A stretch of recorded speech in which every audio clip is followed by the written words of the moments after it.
All right, so we are continuing with our topic of longevity tips for women. If the goal is no longer fat loss and getting skinny and looking a certain way, then perhaps an equally powerful alternative goal is longevity. And as I said last week, when we're talking longevity, we're talking a thriving lifestyle for as long as possible, not just simply an absence of disease. So energetic, can do whatever they want to do, are happy doing it, have purpose, etc., etc. So if the goal is longevity, then we need to talk about grip strength, specifically hand grip strength. So hand grip strength is such an accurate measure of mortality risk that it's proposed as a vital sign for health. Okay, one of the vital signs of health, alongside your heartbeat and the fact you're breathing.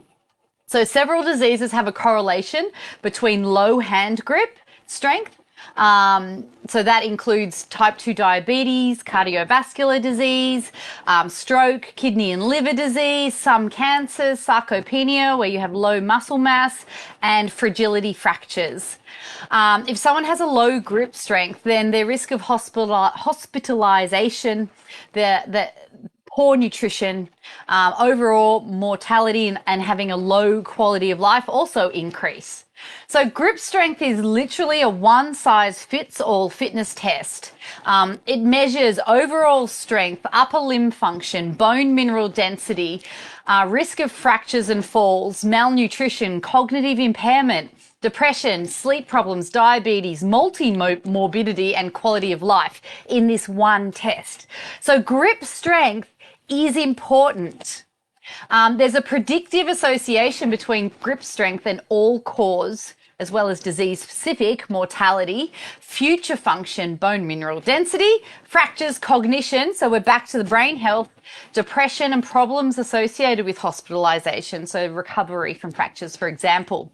So this doesn't mean all we need to train is grip strength. So grip strength is an indicator of overall health and overall strength and overall muscle mass and overall risk of disease. So we do need to lift heavy stuff rather than just squeezing and using those hand grip measures. So we want to lift a variety of heavy stuff in a variety of ways. So we want to lift things that require our hands to do this as well as this. We want to carry stuff like this and then use our hands like that as well as like this. It's not just dumbbell strength that constitutes grip strength. It is how hard we can squeeze in conjunction with these, in conjunction with this and this and this. Okay, so lifting children, weights, sandbags, backpacks, shopping bags, bars of different dimensions in different ways will contribute to increase overall muscle mass, including the muscles of the wrists and hands and upper limbs.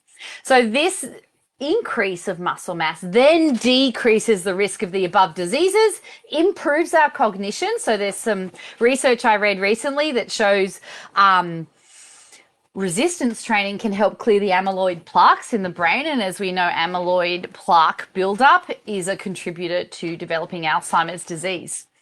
And all this can be measured by grip strength alone. So when we're looking for reasons to train beyond how we look, longevity is extremely motivating. And women are already developing osteoporosis, sarcopenia, dementia, and a variety of other diseases at twice the rate of men. And then there's another bunch of diseases like heart disease being #1 killer of women, but also our outcomes for heart disease diagnosis, treatment and prevention are also lower and getting worse than men's. So when strength training has such a profound impact on all those things, then that's what we're training for. And again, really motivating beyond, looking a certain way, we can just live longer better. How about that? So let's start training our grip strength, people.